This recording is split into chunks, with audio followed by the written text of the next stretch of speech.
Brian Price is a three-time world champion and an Olympic champion, but those pale in comparison to his most impressive accomplishment. Price is a cancer survivor. When he was 7, the Belleville, Ontario native was diagnosed with leukemia. It was a 5-year battle he'll never forget. But as we hear in our Road to London feature, that fight helped turn him into the champion that he is today.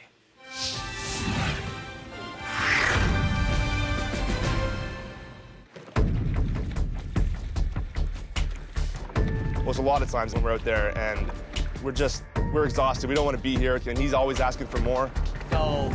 Yep.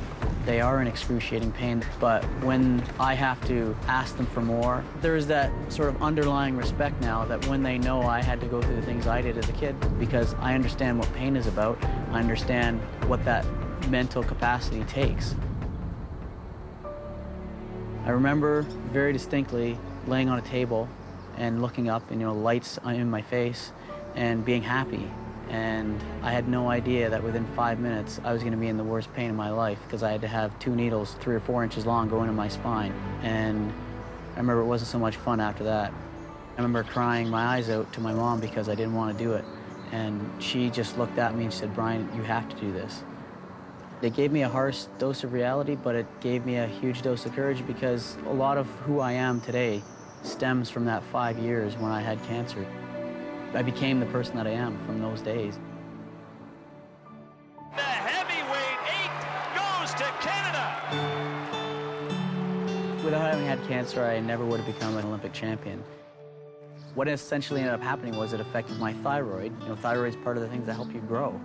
And I have a little brother. He was always a little bit smaller than me. And then he was the same size as me, and now he's just about 6 feet tall. And I can tell you, you can't be a coxswain when you're 6 feet tall.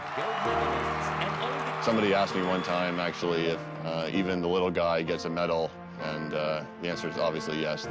Brian is as important to that lineup, to that crew, as anybody else. I had a lot of friends who had cancer, and I will never forget some of them that didn't make it. And I know that I am as lucky as they get, because all I have to deal with is being short. That's pretty easy. Road to London, brought to you by McDonald's, official restaurant of the London 2012 Olympic Games.